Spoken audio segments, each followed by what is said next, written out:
Impeccable. On est reparti alors. Bon, Alexandre, comment ça va? Ça va, Reda? Bon, depuis le temps qu'on se dit qu'on devait enregistrer quelque chose ensemble. Franchement, je suis hyper content d'être ici. Je fais partie des premiers à enregistrer. Exactement. Je tease le truc parce que franchement, j'ai envie d'être ambassadeur de ce truc-là. De manière symbolique, GoPod Studio, ça va ouvrir dans pas longtemps. Je le dis dans la caméra, ça va ouvrir dans pas longtemps, ça va cartonner. Vous avez envie de parler de votre activité, vous avez envie de parler de quelque chose qui vous plaît. Cet endroit-là est fait pour vous, à plusieurs ou à deux, c'est mortel. Voilà. Génial, merci pour l'intro. Et tu m'avais dit que tu avais fait de la télé. Je t'ai dit ça avant, on avait dit qu'on en parlerait. Allez, on en parle. Oui. La dernière fois que j'étais à la télé, c'était dans une vidéo qui mettait à l'honneur Claude François. Et je dansais sur Alexandra. Je te jure que c'est vrai. Dansé. J'ai dansé. Ah, faut qu'on retrouve. C'était à l'époque où ma mère m'avait payé un book pour faire mannequin. Je croyais que je pouvais faire mannequin. Je me suis planté. C'était une grosse erreur. On mettra en post-prod, on mettra la vidéo. Elle est disponible la vidéo ou pas? De toi en train de danser? La cassette est à la maison chez moi, au chaud, dans un coffre-fort. Personne ne la verra. Ok, on va essayer de la trouver la cassette. Je vais essayer de la trouver. Ok, bah, aujourd'hui on est là pour parler de ton activité principale et de ta passion, qui est la vidéo. Et la vidéo de mariage, le film de mariage en particulier. Ouais. On va commencer par là, mais comment tu es venu à pratiquer cet art que tu pratiques aujourd'hui? Alors, la première chose, c'est que quand, en général, on parle des gens qui sont dans le milieu de l'image, c'est souvent un accident de parcours. C'est presque jamais quelque chose de tout tracé où on se dit dès le plus jeune âge, j'ai envie de faire ça. C'est l'exemple, en tout cas moi ça me concerne. J'ai passé 15 ou 20 ans en banque. J'ai passé un master, je me suis dit que je passerais toute ma vie là-bas. Et puis un jour, je me suis dit j'aimerais bien travailler pour moi. Et j'ai un ami qui m'a dit mais pourquoi tu te lances pas dans la photo de mariage? Et c'est de là que l'idée a commencé. Et d'ailleurs, c'est assez marrant de parler de ça parce que je me suis formé avec un photographe nantais.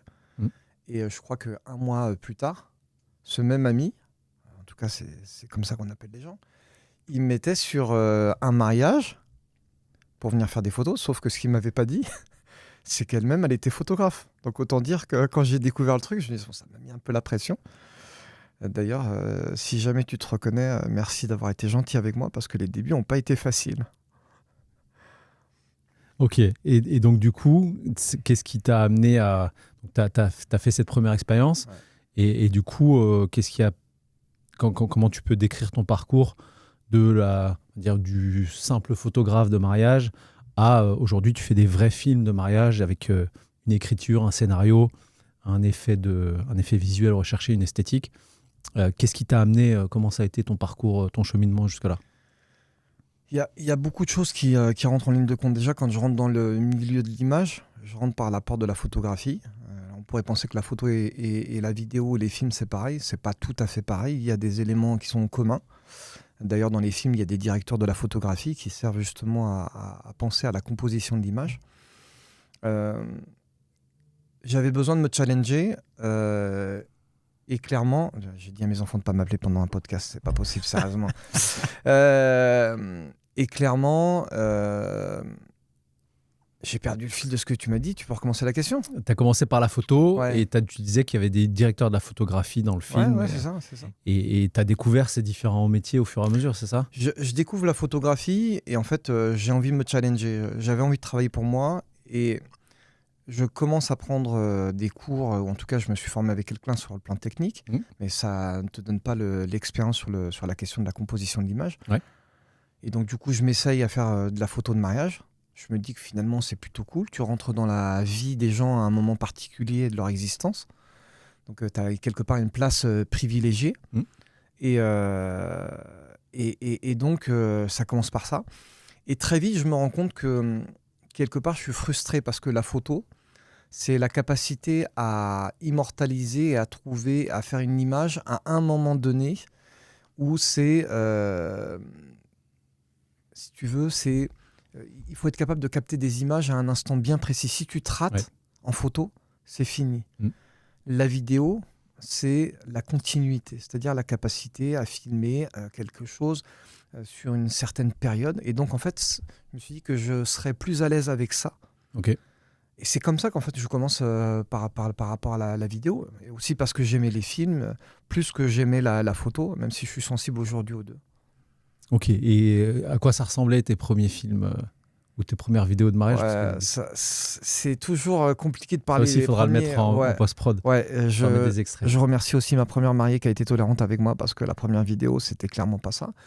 On l'a dit avant de démarrer l'enregistrement du podcast, on a dit totale transparence, no bullshit, pas de bullshit. sans langue de bois. Sans langue de bois. C'est parti. La première vidéo que je fais, je mets ça parce que j'ai besoin de me rappeler les idées clés que je me suis notées, mais en tout cas, la première vidéo que moi j'ai faite, clairement, c'est pas ce que je fais aujourd'hui.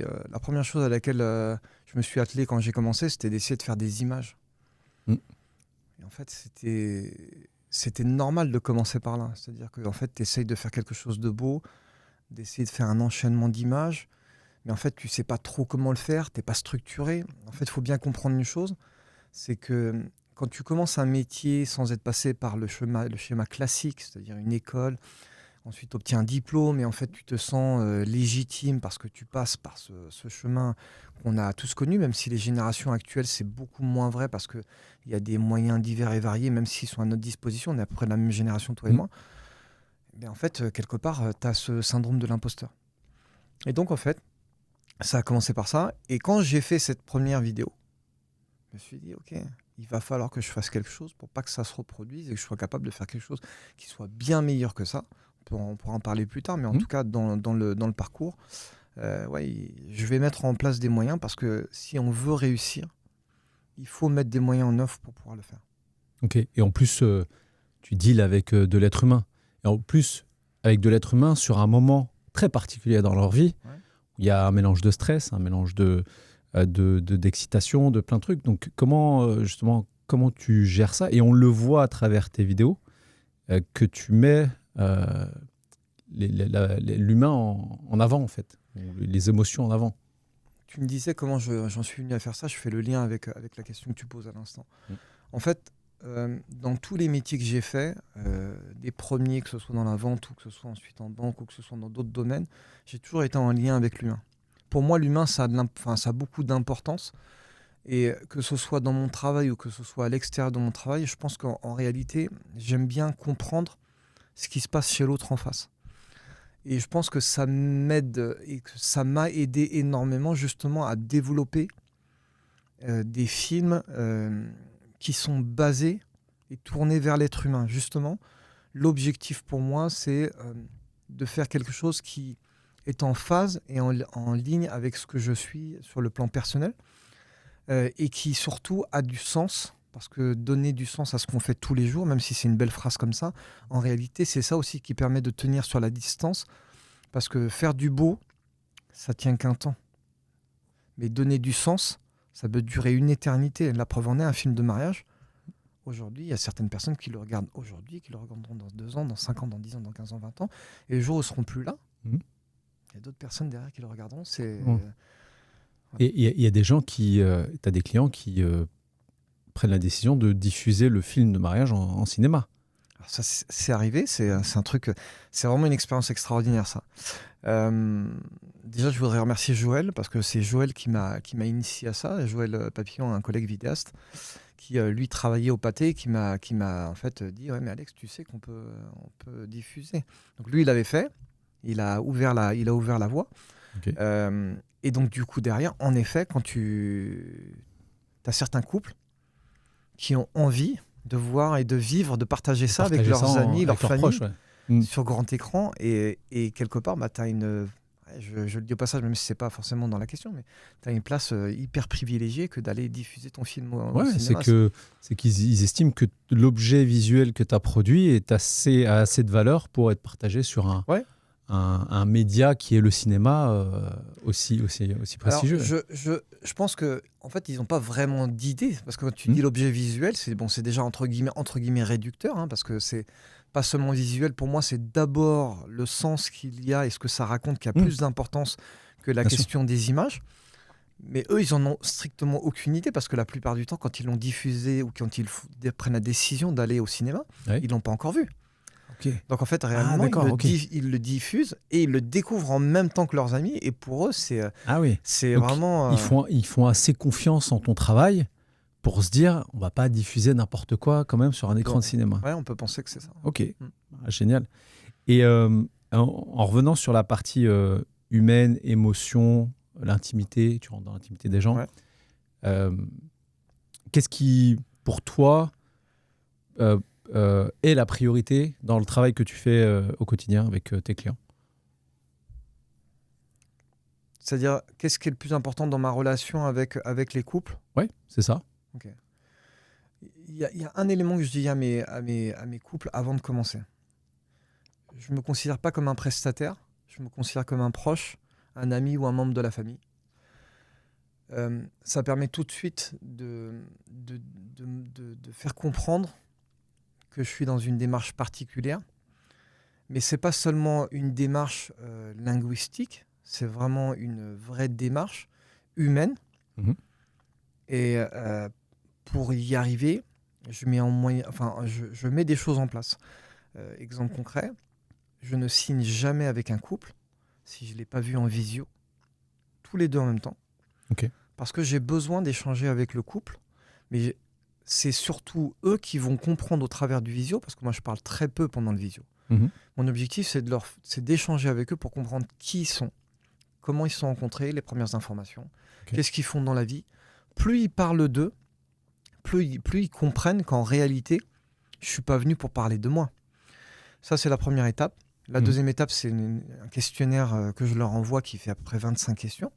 C'est un questionnaire qui va me permettre de comprendre en profondeur ce qu'ils sont à titre individuel, mais aussi ensemble, et aussi des questions périphériques comme quels sont les goûts musicaux, quels sont les films qu'ils aiment. Il y a une vraie découverte de ce qui les anime, de ce qui les réunit tous les deux. Ouais, exactement. Et la troisième partie, qui est le jour J, ou les différents, les 2 ou 3 jours que je passe avec eux, parce que des fois c'est un peu plus, c'est d'être vraiment quelqu'un qui est proche des gens. Alors il ne s'agit pas d'être familier avec les gens dans le sens péjoratif de la chose, mais c'est en fait de leur montrer que ce n'est pas seulement le fait de le dire. C'est bien de clamer quelque chose, mais il faut être capable de montrer qu'en fait c'est une démarche sincère et authentique. Et j'ose espérer que finalement le résultat se voit dans ce que tu disais tout à l'heure, dans les films qui sont tous différents les uns des autres et qui sont pour moi très fidèles à ce que sont les couples. C'est important parce qu'effectivement, même dans le cinéma en général, on entend des histoires de réalisateurs qui rentrent dans... En tout cas, qui conditionnent les acteurs ou qui vont essayer de les mettre dans un état d'esprit. Et il y a même des acteurs qui, eux, vont aller plus loin. On a des Christian Bale qui changent physiquement, qui se mettent dans l'état d'esprit. Même quelques mois après le tournage, il est toujours dans le personnage. Mais toi, alors là, tu as besoin que tes clients, que tes couples soient, eux, authentiques. Et c'est toi qui vas t'adapter à eux pour les suivre dans leur intimité, pour capter des moments, parce que c'est ça en fait, tu captes l'essence de moments authentiques avec les couples que tu accompagnes, c'est ça? C'est exactement ça. Tu l'as très bien dit. Je fais une aparté. Si je devais définir mon style, il est très orienté film qui permettent d'apprendre des choses quand tu le regardes. Et donc, c'est très orienté reportage et esthétique. Pour moi, les 2 mots qui qualifient le mieux mes films, c'est authentique et esthétique. Pourquoi ? Parce que pour moi, l'élément plus important, c'est toujours, encore une fois, le sens. Donc, c'est l'authenticité, le vrai. Et je ne cherche pas à demander je ne cherche pas à fabriquer. Je cherche à récolter ce que j'ai devant moi. Et je sais lire une situation. Ça veut dire que quand, par exemple, certains couples pensent que quand je filme, je ne devine pas ce qu'il y a derrière, même des fois des situations complexes. Des fois, tu as des mariés qui revoient certains membres de leur famille seulement au mariage, parce que tu as 2 situations dans la vie qui ramènent la famille à la maison, c'est les mariages et les décès. Le mariage est l'une de ces 2 situations. c'est qu'en fait, je comprends beaucoup de choses et je les devine. Les mariés ne le savent pas, mais ils le découvrent quand je leur livre le film. Parce qu'en fait, ils disent « Ah ouais, il a compris ça !» Et oui, je le comprends, parce que je fais un travail de découverte, mais aussi parce qu'il y a un travail de lecture de l'humain sur le terrain, les jours que je passe avec eux. Et comment tu retranscris visuellement, à travers la vidéo, ces situations complexes ou ces petites choses que tu captes qui demandent un travail, une lecture psychologique et sociologique hyper importante. Comment tu arrives à la traduire matériellement et visuellement dans tes vidéos?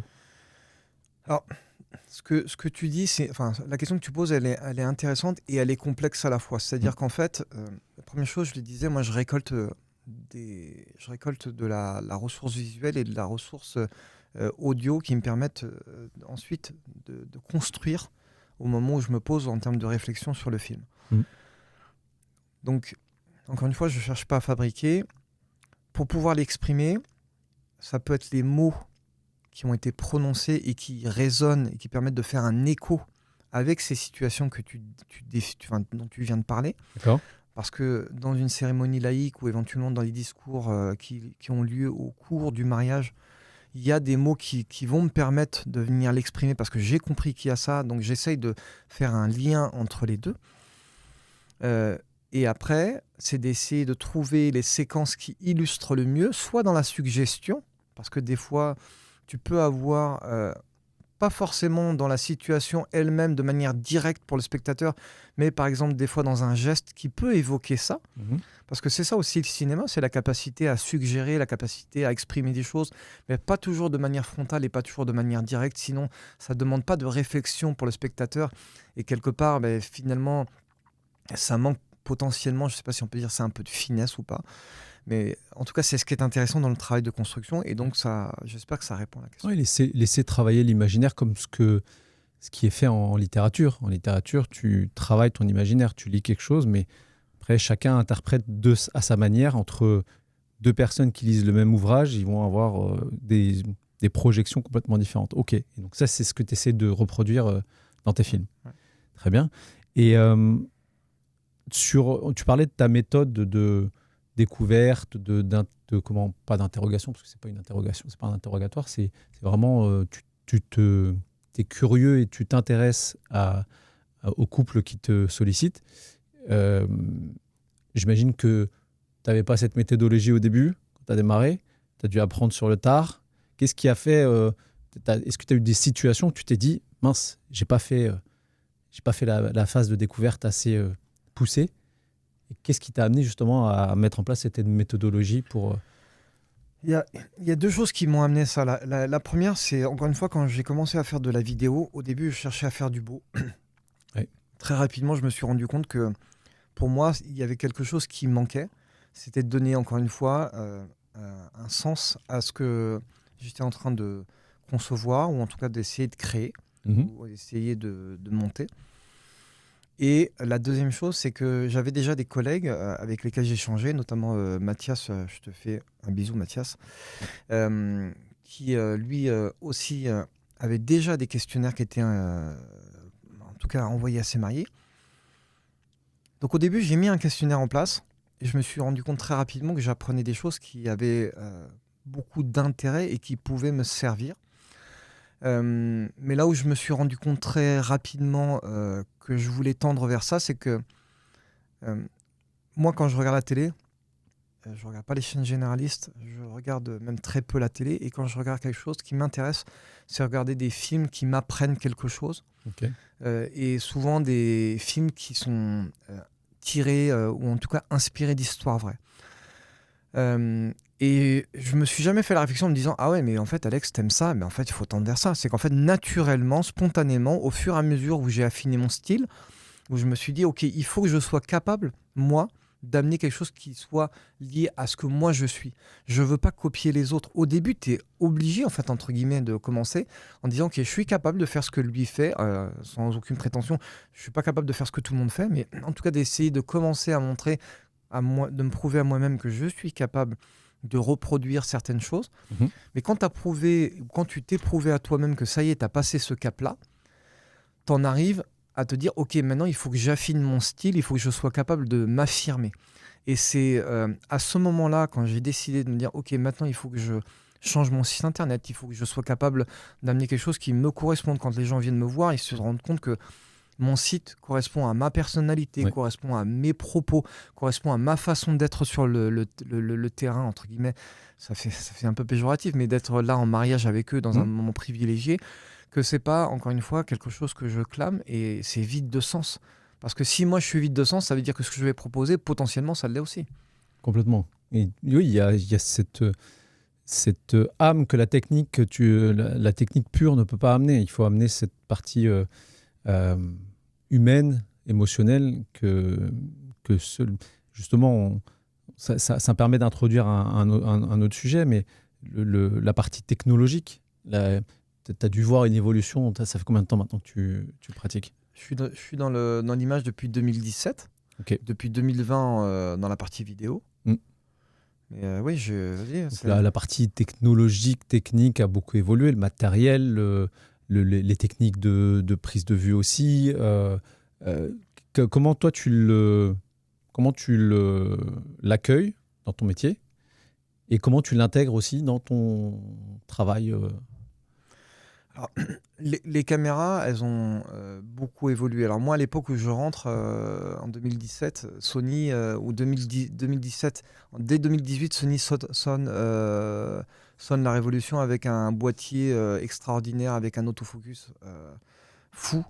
C'était l'A7 III, si je dis pas de bêtises, quelque chose comme ça. Et ça changeait beaucoup de choses parce que en vidéo, au cinéma, ils utilisent le focus manuel. Ouais. Mais tu as une équipe de dingue. Tu as les mecs qui font le focus, tu as le mec qui gère le focus, cadre, le zoom. Un qui fait... Bref, sauf que quand tu es vidéaste, tu fais tous ces métiers à la fois. Mais moi, tu as un homme orchestre à moitié. Parce que tu prends le son, tu prends la vidéo, tu prends aussi des photos, quelques photos. Alors, pas quand je suis sur la partie film, mais oui, tu fais ta différentes fonctions. Ouais. Il y a la lumière à gérer aussi, j'imagine. Il y a le son, effectivement, que tu dois capter. Mais déjà ça, c'est 3 métiers compilés dans une seule personne et ça doit être très, très sport à gérer. En plus, c'est la partie émergée de l'iceberg. Hein. Oui. Parce que quand tu penses à ça, en réalité, c'est la partie où tu viens pour filmer. Mais une fois que tu rentres chez toi, il y a la question du dérochage, il y a la question du montage, il y a la question de la colorimétrie, il y a la question du sound design. Donc en fait, en réalité, un vidéaste, c'est à peu près une dizaine de métiers. Et quand j'ai une dizaine de métiers, c'est au minimum une dizaine de métiers. Et pour répondre à ta question initiale sur la question de la technologie, en fait, en réalité, les boîtiers ont beaucoup changé. La question de la technique de prise de vue, pas vraiment. Okay. Par contre, ce qui est très intéressant dans ta question, c'est que ça amène vers la question du style. C'est que quand tu compares à l'époque qu'on a connue, notamment toi et moi, notamment de la cassette VHS, de la caméra épaule. Toi, tu as connu la VHS. C'est vrai, jeune que toi. Ouais. je pense que la personne qui interviewe elle dit pas bullshit, mais elle respecte pas le... Je suis dans le déni. Je suis dans le déni. En fait, quand tu vois ce qu'on a connu, la caméra épaule et le mec qui filmait, il filmait les mariés de A à Z sans se poser la question de créer quoi que ce soit. En fait, il se disait, il faut juste que je témoigne d'un instant, c'est tout. Capter l'instant. Et nous, qu'est-ce qu'on faisait? On faisait avance rapide, jusqu'à trouver les moments qui nous intéressaient pour voir nos têtes dessus, ou les moments les plus fun éventuellement du mariage. Aujourd'hui, on est rentré dans une situation totalement différente. Et je pense qu'en fait, pour moi, c'est ça qui a le plus évolué. C'est-à-dire qu'en fait, à l'heure de l'immédiateté de la société dans laquelle on vit, on est avec des formats de films qui sont majoritairement entre 5 et 7 minutes. Alors, c'est un format 5 à 7 minutes. Ça, il y a une évolution sur la durée de la vidéo qui est... Quand tu vois la longueur des cassettes VHS qu'on se tapait, pour nous, on pouvait acheter une corde avec la caméra VHS, c'était la même. Mais en parlant plus sérieusement, blague mise à part, c'est que en fait, en réalité, on a surtout beaucoup changé sur la question des formats. Aujourd'hui, on est sur des formats compressés. Tu as beaucoup de couples qui demandent ce format 5 à 7, 5 à 8, peu importe. Et les formats là, 12 à 15 existent pour ceux qui veulent éventuellement se gargariser avec un peu plus, ou parce que des fois il faut faire aussi plaisir à la famille, ou parce que des fois ils ont envie d'avoir la totale, parce que ça fait partie de ce qui... voilà, ils se disent, ouais, moi c'est mon mariage, j'ai envie de tout avoir, et moi franchement je respecte. Ouais. Mais je pense que c'est surtout ça en fait qui a changé. Ok, mais pour avoir même jusqu'à 12 minutes, c'est combien d'heures de vidéos, de dérochage, de travail en amont? Tu sais que j'ai jamais réellement regardé le nombre d'heures avec lesquelles je rentre. Moi, je suis quelqu'un qui filme beaucoup parce qu'en fait, je ne sais jamais à l'avance ce qui va me servir. Okay. Des fois, j'ai besoin d'avoir des éléments qui illustrent. Des fois, j'ai besoin de perfectionner mon cadrage. Donc, je vais peut-être changer de point de vue. Et donc, des fois, j'ai beaucoup de rush avec moi. Surtout quand tu filmes en 4K, ça commence à peser assez lourd. Ouais. Je peux juste te dire qu'en moyenne, je rentre à la maison avec à peu près 5, 600, des fois 700 gigas de rush, mais la moyenne, c'est entre 400 et 500. D'accord, c'est énorme. C'est énorme. C'est énorme, c'est plusieurs heures de vidéo, donc il faut dérocher, comme tu dis, nettoyer, sélectionner les bons moments et tout. Et quand on revient sur la technique ou la technologie, il y a une révolution, ou une évolution en tout cas, mais avant, on n'avait pas de... À moins d'être multimilliardaire ou multimillionnaire, mais on n'avait pas de prise de vue aérienne. Là, aujourd'hui, tu as la possibilité de le faire. Ouais. Alors, le drone, c'est un élément qu'on utilise énormément pour contextualiser. Ça, c'est vraiment génial. Surtout qu'en plus, c'est... Ça a amené un élément narratif supplémentaire dans... Ouais. Ça a le mérite d'amener... comment dire, de la beauté dans les images, même si, encore une fois, ces images, elles sont au service de la narration. Mais c'est vrai que filmer un domaine au ras du sol ou filmer un domaine de manière aérienne, c'est extraordinaire. Enfin, c'est la différence, c'est extraordinaire. Alors, c'est pas un impondérable, c'est pas un incontournable. On a des couples des fois qui sont très attachés à ça et je le comprends. Quand le drone ne veut pas décoller pour des raisons de législation ou d'endroits où on est... des fois dans des zones où tu peux pas... Tu peux pas, hein, t'es à côté d'un aéroport, il faut respecter la réglementation. Donc ça peut arriver, mais encore une fois, c'est vrai que l'accès à la technologie, tu parles du drone, le drone c'est vraiment un élément cool. Même à piloter, c'est vraiment génial. Ouais. Oui, ça a été un gros changement là sur les dernières années en prise de vue vidéo. Ok. Et comment tu mets tout ça en scène après, une fois que tu as pris les vidéos, tu rentres avec tes 500 gigas de vidéos? Comment ça se passe, toi, en coulisses? Parce que tu remets une autre casquette, là, c'est la casquette du monteur. Et là aussi, c'est différents métiers. Hein. C'est pas juste du montage. Un monteur, il fait du montage, mais après, tu as la colorimétrie, tu as le son, l'ingénierie du son aussi, c'est ça. Et puis, aller chercher la musique qui va avec. Comment ça se passe après, une fois que tu... Alors, dans ce que tu dis, moi je rajouterais en plus le fait que pour ceux qui ne sont pas amenés à faire tout de A à Z, il n'y a pas ce lien humain de la prise de vue. Donc en fait, il n'y a pas la finesse aussi au niveau de mon point de vue, de la réflexion. Ouais. La première chose, c'est que quand je fais un mariage, je ne fais jamais de montage ou le montage de ce film dans la foulée. Je laisse toujours un temps s'écouler. Pour plusieurs raisons. La première, c'est que quand tu fais plusieurs mariages dans une saison, l'objectif... c'est pas dire je viens de finir un mariage, vite, je vais faire. Non. Ouais. Mon objectif, c'est de faire d'abord la saison. Et ensuite, une fois que je termine la saison, c'est de se dire, OK, on fait les choses dans l'ordre chronologique, on reprend le premier film.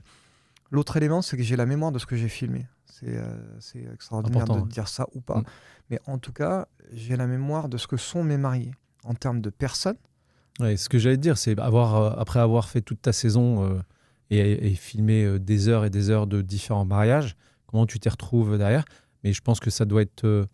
c'est l'avantage de la méthodologie que tu as mis en place et la fibre humaine que tu as avec tes mariés. C'est que, comme tu disais, tu as une mémoire des mariés, c'est ça? C'est ça. J'ai la mémoire de ce que j'ai filmé, j'ai la mémoire de ce que sont mes mariés, j'ai la mémoire de ce que j'ai vécu avec eux. Okay. J'ai la mémoire aussi des éléments clés des fois. Alors des fois, ça, je les ai pas forcément, mais en tout cas, le fait de me rappeler de mes mariés et de ce que j'ai filmé, ça c'est une certitude. Une fois qu'on a posé ça, le premier élément qui compte le plus dans la construction d'un film, ou en tout cas dans le fait d'essayer de faire quelque chose, c'est déjà de se poser la question de quelle va être la narration. La partie audio a plus d'importance que la partie visuelle. Mm. Parce que la partie visuelle viendra illustrer, renforcer ce qu'il y aura en termes de narration. Donc ça va être de prendre ce qui s'est dit en interview, parce qu'on ne l'a pas encore dit, mais j'utilise beaucoup les interviews dans mes films, parce que ça vient corroborer ce que je disais, c'est que pour moi, le côté reportage, le fait d'apprendre des choses sur les gens, ça compte. Et d'ailleurs, on ne l'a peut-être pas dit, mais si je devais dire ce qui compte pour moi dans mes films, ce qui compte le plus, c'est ce qui me fait plaisir, c'est de me dire, ok, si quelqu'un a vu mon film, c'est qu'il soit capable de comprendre qui est le couple, d'être capable quasiment de ressentir qui est le couple sans pour autant le connaître, et de se laisser aspirer dans le film et de se dire à la fin, j'ai l'impression de les connaître. Et pour faire ça, il faut être capable de se dire, ok, qu'est-ce que j'ai comme élément de narration à ma disposition? Et à partir de là, de se dire, ok, comme pour un vrai film, il faut bien comprendre une chose, un film n'existe, et c'est d'ailleurs la différence clé avec une vidéo, un film n'existe que parce qu'il y a une problématique à résoudre. Tu peux prendre n'importe quel film, un film d'animation, s'il n'y a pas une problématique à résoudre, ça ne fonctionne pas. Tu prends c'est Blanche-Neige, elle ne mange pas la pomme empoisonnée, il n'y a pas de Blanche-Neige. Ouais. Et donc en fait, il faut être capable de se dire, ok, j'ai trouvé ma problématique et j'ai trouvé ma résolution à la problématique. Alors des fois, cette problématique, elle peut être profonde. C'est arrivé dans mes films d'avoir une mariée qui a perdu sa maman quelque temps avant le mariage et qui pense, elle dit qu'elle pense avoir dit à sa maman qu'elle était enceinte. Et donc ça, c'est un peu le côté problématique du film. Et ensuite, il va y avoir une résolution de cette problématique. Okay. Ce film, d'ailleurs, on parlait de la durée tout à l'heure, il dure 10 minutes, mais parce qu'en fait, ça mérite de passer 10 minutes, parce qu'il y a des choses à exprimer.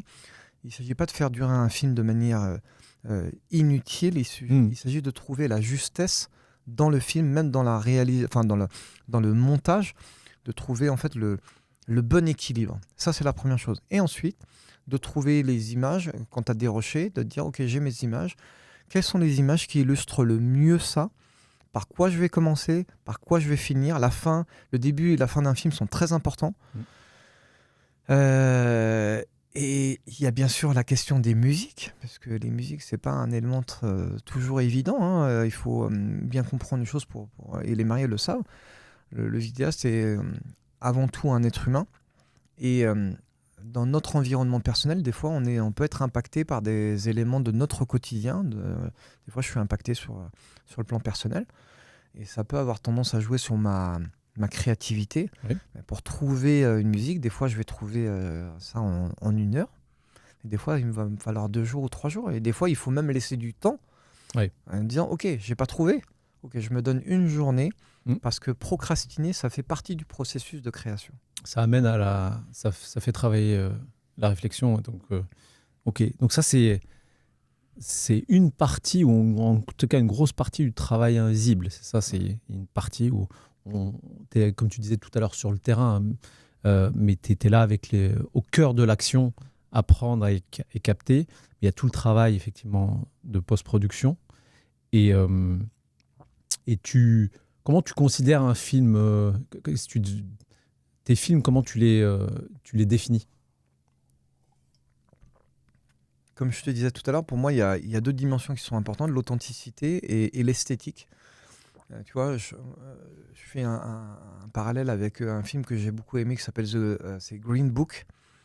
Un film qui est très esthétique, c'est optique anamorphique. Alors moi, je ne tourne pas en anamorphique, mais je me pose la question à un moment donné de passer sur... C'est quoi l'optique anamorphique? Déjà, la caractéristique de l'optique anamorphique, c'est une image très étirée.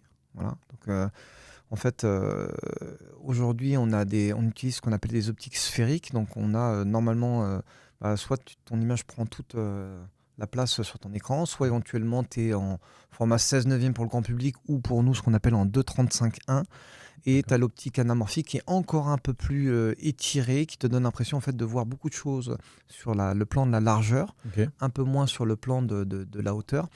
Et l'autre caractéristique, c'est une image où c'est plutôt assez nette sur le sujet, mais assez floue, un peu plus flou. Devant et derrière. Plus tu t'écartes du sujet vers les... Très cinématique. C'est très cinématographique et avec une colorimétrie. Alors ça, c'est propre à celui qui réalise le film, mais en tout cas, moi, j'aime beaucoup les images qui sont avec une colorimétrie très naturelle.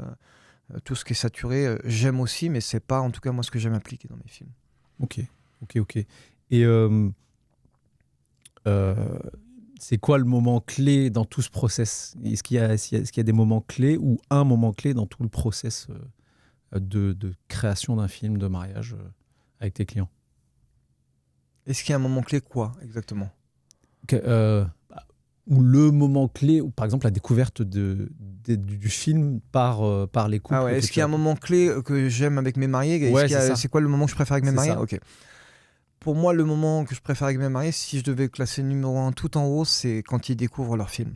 La plupart du temps, je demande à mes mariés si ils peuvent se filmer en posant un téléphone portable quelque part dans la pièce. D'accord. Parce que la plupart du temps, ils sont à distance. Moi, la majorité de mes mariés ne sont pas à côté. On est à Nantes, mais la majorité, ils sont partout ailleurs. Ouais. Même si des fois, c'est en Bretagne, c'est pas tout à fait à côté.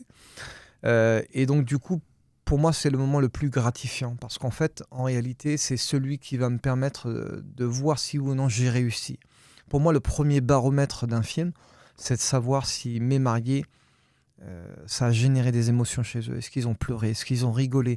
Est-ce qu'ils sont dans la retenue ? Mais moi, je le vois quand ils sont dans la retenue et je vois les larmes, parce que des fois, tu as des mariés qui sont pudiques et c'est normal. Qui plus est, en plus, c'est le premier visionnage qu'ils m'envoient, donc ils sont quasiment en apnée, tu vois.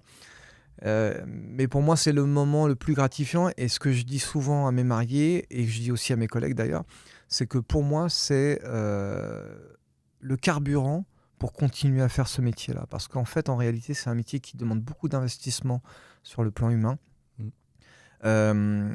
Et des fois, cet investissement sur le plan humain, il est pas forcément en phase avec ce qu'on a en termes de retour sur le plan financier. Alors, il y a bien un prix, il y a bien quelque chose en face, en façade, mais aussi parce qu'on est aussi dans un marché. On ne peut pas fixer les prix comme on en a envie, mais c'est vrai que des fois, on peut se poser la question du temps qu'on passe.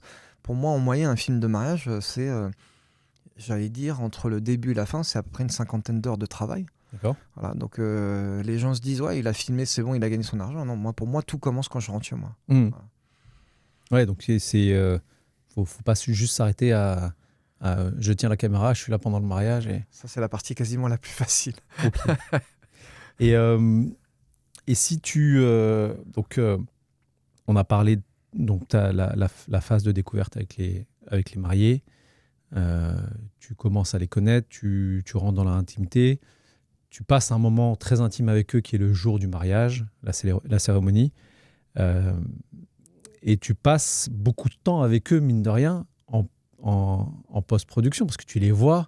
Quand tu fais le montage, tu les vois eux, leur famille, tout ça. Est-ce que tu as des anecdotes, des choses que tu disais, tu as découvert, par exemple, des histoires sous-jacentes ou même tu as pu lire des choses qui n'avaient pas été communiquées ou verbalisées, que toi, tu as pu voir à travers les vidéos que tu as captées. Est-ce que tu as des anecdotes que tu peux raconter par rapport à ça ? Je te rassure, j'ai pas de croustillant.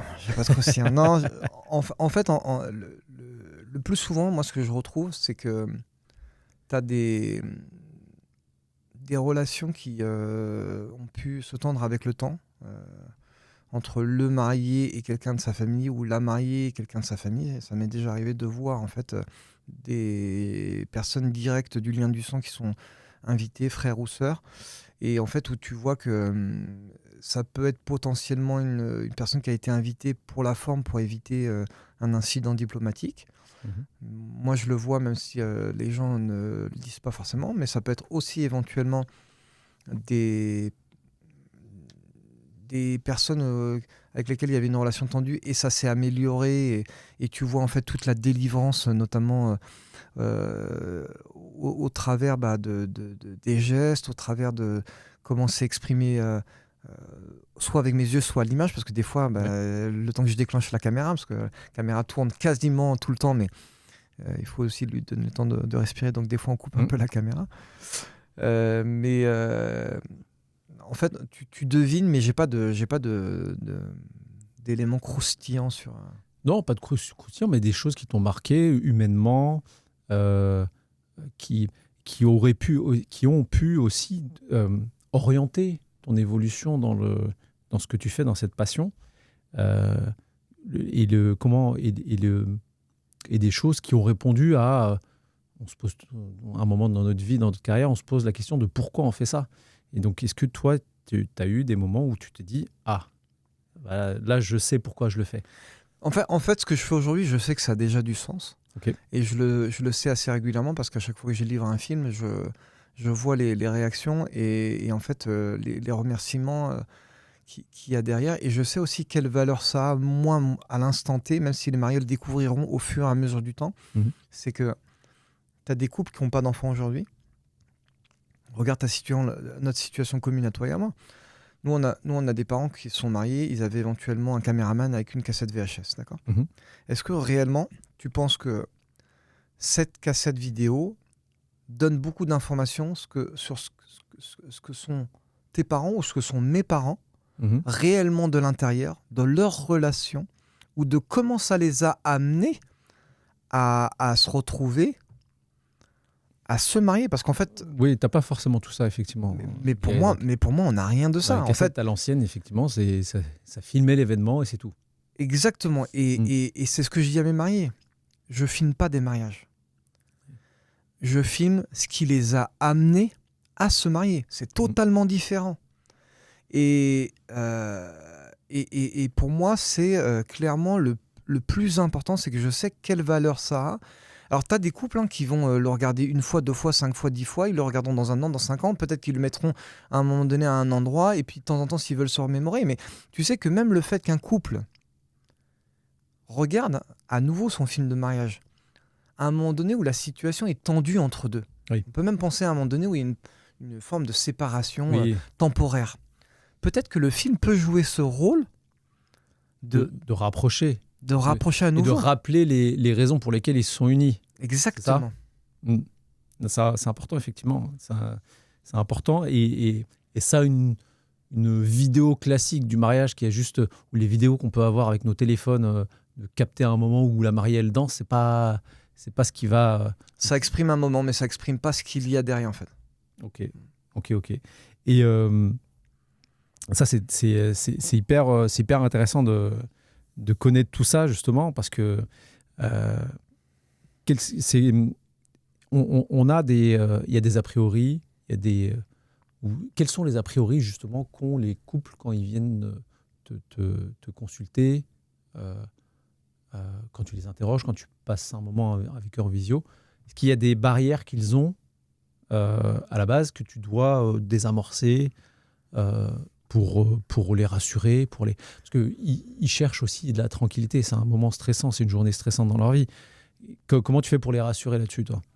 Alors, il y a plusieurs questions que tu poses. Oui. Pour moi, la première, c'est, tu me dis, c'est quoi les a priori qu'ont les couples? Moi, je vais parler d'a priori, je vais parler aussi d'erreurs. Le premier a priori d'un couple, quand il cherche un vidéaste de mariage, c'est de penser que tous les vidéastes font la même chose. Ok. C'est normal. Mais rappelez-vous une chose, c'est que chaque être humain est différent et que donc, pour chaque personne, normalement, on devrait trouver à peu près quelque chose de différent. Pourtant, il y a beaucoup de ressemblances. Et c'est en cela que, encore une fois, la vidéo et le film font une différence, ou en tout cas qu'il y a une différence entre les deux. C'est qu'une vidéo, ça permet de revivre ou de ressentir quelque chose, un mood éventuellement. Un film, ça raconte quelque chose. C'est beaucoup plus puissant. Si je fais une vidéo, je parle du mariage. Si je raconte quelque chose, je raconte ce qui a permis d'arriver à ça. Et encore une fois, c'est clairement différent. Ça, c'est la première, comment on dit en anglais, misunderstanding, c'est l'incompréhension. L'incompréhension. Le deuxième élément, qui pour moi est une erreur, et là on ne parle pas d'incompréhension, c'est plutôt de penser uniquement par le prisme de l'argent. Oui. Dans un mariage, forcément qu'il y a une limite à tout. Et forcément qu'à un moment donné, même pour le vidéaste, il va falloir mettre une limite. Mais pour moi, l'erreur, sur la question du prisme de l'argent, c'est de d'abord commencer par tous les autres postes. Bien sûr que le lieu, c'est ce qu'on fait en premier. Le traiteur, c'est ce qu'il y a en deuxième. Mais une fois qu'on a dit ça, nous, on le sait un certain nombre de fois par saison, donc on en parle par cœur. Ouais. Pour un couple qui débute ou qui se marie pour la première fois, ils oublient que tout ce qu'ils mettent en place, tous les efforts qu'ils vont déployer pour faire ce mariage-là, en sachant qu'ils veulent que ce soit quelque chose de mémorable, c'est que cette mémoire n'existe que s'ils prennent la peine de choisir quelque chose qui correspond à ce qu'ils veulent. Et ça, c'est justement pour moi une erreur fondamentale, c'est de se dire, ok, je vais prendre un vidéaste, s'il va venir, il va filmer, c'est cool. Oui, d'accord, c'est vrai. Donc si on parle de vidéo, ok, c'est juste uniquement un témoignage de l'instant, hein, une sorte de ressenti, un mood, c'est cool. Ouais. Mais en réalité, imaginons que le couple se plante sur le vidéaste. Qu'est-ce qui reste réellement ? Il reste quoi ? Ça peut être fatal. Ouais, c'est une décision hyper importante parce que si tu t'es planté dans le choix du prestataire, il va pas rester, en tout cas, ce que tu espérais. Il reste quoi ? Il reste la mémoire. Ouais. Il reste la mémoire. Et la mémoire, comme toute chose, il y a une mémoire court terme, une mémoire courte et une mémoire longue. Et la mémoire courte, elle va stocker certaines choses. Ensuite, ce sera la mémoire longue. Mais il faut bien considérer une chose, c'est qu'un mariage, c'est beaucoup, beaucoup de moments intenses. Tu vas forcément oublier des choses. Ouais. Et le film, normalement, il est censé prolonger cet instant, c'est ça ? Exactement. Cette mémoire. Exactement. La photo, c'est... Moi, je ne suis pas capable de faire ce que fait le photographe. Il est capable de trouver le moment, l'instant T. Moi, je fais ce qu'il y a avant et ce qu'il y a après. C'est la continuité. C'est ça qui permet de ressentir à nouveau ce que tu as vécu à un instant T. La photo, elle te fait penser à l'instant. Elle te le rappelle. Mais par contre, elle ne te fait pas revivre. Oui, effectivement. Et tu te fixes une certaine éthique dans ce que tu vas produire, construire, et est-ce que tu vas livrer ? Est-ce que tu as une philosophie par rapport à ça, particulière ? Ouais. Alors, particulière, non. Mais moi, en tant qu'être humain, j'ai des limites personnelles. Ouais. Je pense que, en fait, naturellement, tu ne veux pas outrepasser tes limites personnelles, même peu importe que tu sois dans le cadre du travail ou autre chose. En tout cas, si tu veux être en phase tout le temps avec toi-même, ne pas avoir à quelque part à avoir des regrets. Par rapport à la question des limites personnelles, par exemple dans les films, je me dis qu'il y a des choses qu'il est important de ne pas révéler ou de diffuser ou de même de mettre dans le film, même si tu sais que ça existe, parce que tu veux pas, entre guillemets, manquer de pudeur en montrant quelque chose qui, n'a pas sa place éventuellement dans un film. Alors j'aime pas dire film de mariage parce qu'en fait on pense qu'on parle que du mariage, mais dans l'histoire d'un couple, il y a des choses qui restent entre ces deux personnes-là, et même si je le sais, j'irai pas les exprimer parce que je considère qu'en fait c'est respecter mes couples et considérer qu'il y a des choses qui sont dans leur jardin intime et qui doivent rester dans leur jardin intime, par exemple. Ok, très bien. Et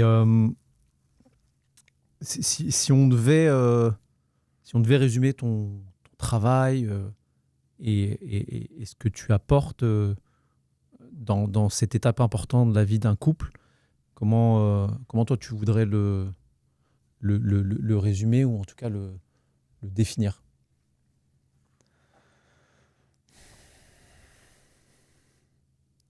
On a déjà la chance d'être à un moment clé de leur vie. Dans un moment intime, tu as une position privilégiée.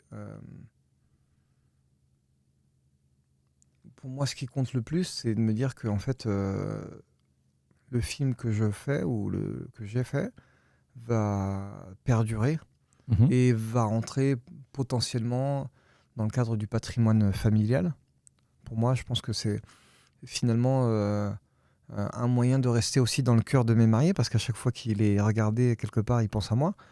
Et d'ailleurs, on a souvent une relation qui devient une relation amicale, soit déjà pendant le mariage et encore plus après le mariage. J'ai des couples avec qui j'ai des échanges réguliers qui même des fois viennent commenter les films de nouveaux couples que je fais. ou qui me disent Alex, si tu es sur Paris, autre chose, viens, on fait un resto, autre chose. Donc, donc tu maintiens des liens avec certains couples parce que justement, cette période-là où tu es rentré dans leur intimité, ils t'ont intégré dans leur système proche en termes de relation, c'est ça? Ok. Moi, quand même, tu me dis, il n'y a pas de croustillant, mais je veux du croustillant. Je vais creuser. Je sais pas ce que tu viens chercher. Non. Je suis en train de réfléchir, vas-y, dis-moi. Est-ce que tu peux me raconter je sais pas, il y a eu des galères parce que se déplacer avec du matériel, c'est de la logistique, il y a bien dû avoir des galères quand même que tu peux raconter. Attends, avant qu'on fasse au podcast, je t'ai parlé d'un truc ou pas? Je me rappelle plus. Tu m'as parlé de quoi? Non, je t'avais parlé d'un truc ou pas? Oui, tu m'as parlé d'un truc. Non, vas-y, dis-moi, parce que je suis sûr, j'ai oublié la vérité. Je t'ai dit parler de quoi? En galère, en termes de en termes de galère, il y a un truc. Non, je t'ai pas cité un truc la dernière fois. Je t'ai dit, on en parlera. Peut-être, mais j'ai mangé la feuille. Je te jure, j'ai mangé la feuille. En termes de. T'as dû louper des avions. T'as dû louper un avion. Non, j'ai loupé. Ah, Dieu merci, jusqu'à maintenant, j'ai loupé aucun avion. Alors, déjà, première chose, j'évite au maximum les avions. D'accord. Je me déplace beaucoup en voiture parce que ça me permet de voyager tranquille. C'est intéressant ça. Je mets tout mon matériel dans la voiture, ça me permet d'amener beaucoup plus de choses avec moi parce que quand je porte tout mon matériel avec mes sacs... T'as déjà pesé combien de matériel avec lequel tu partais? Ouais, je pense que sans l'avoir pesé, à vue de nez, parce que quand tu utilises le pèse-bagages, tu sais après combien tu as dans la main. Ouais. Je pense que mon sac à dos bien chargé, il doit bien peser un 30 kg, facile. Okay. Mais comme il y a d'autres choses, notamment les trépieds, il y a d'autres accessoires, les éclairages des fois pour les interviews, j'emmène un sacré paquet. Et le fait de voyager en voiture, ça me permet d'arriver progressivement et de rentrer progressivement aussi dans la préparation. Donc ça me facilite les choses. Donc non, pas d'avion manqué. Et j'espère que ça arrivera le plus tard possible. Je crois que... Franchement, j'ai pas beaucoup de conscience. Je pense qu'une fois, ça a dû m'arriver d'avoir un problème avec la copine d'une mariée. D'accord. On est au moment de l'entrée dans la salle. Mmh. Et la salle, elle n'est pas beaucoup éclairée. D'accord. Et donc, en fait, j'ai dit à la mariée, écoute, franchement, si tu veux pour tes images qu'on voit bien, c'est mieux que tu laisses la lumière allumée. Elle m'a dit non, écoute... je préférais, si c'est possible, qu'on ait un éclairage tamisé. Et là, il y a sa copine qui me dit écoute, moi j'ai déjà vu des films, ça se passe très bien, je vois pas pourquoi c'est un problème pour toi. Moi, je rigole parce qu'en fait, à ce moment-là, je me dis ok, qu'est-ce que je dois répondre en fait, parce que moi je suis quelqu'un de. J'essaye d'être un garçon tempéré. Mmh. À 46 ans, j'aspire à l'être en tout cas. Et je me dis, ok, bon, je vais essayer de tempérer. Écoute, je dis, en fait, ce qui se passe, c'est que, d'ailleurs, à l'époque, j'étais avec la 7 III, dont je te parlais tout à l'heure. La 7 III, il avait... La Sony A7. Ouais, la Sony A7 III, d'ailleurs, dédicace à Sony, avec qui on filme aujourd'hui. Si jamais vous voulez sponsoriser ou amener de l'argent sur la table pour GoBot Studio, faites-le. En parlant de la 7 III, en fait, il avait déjà des belles capacités, mais en fait, en basse lumière, à un moment donné, tu as une limite. Hein. Si tu es dans la pénombre, tu peux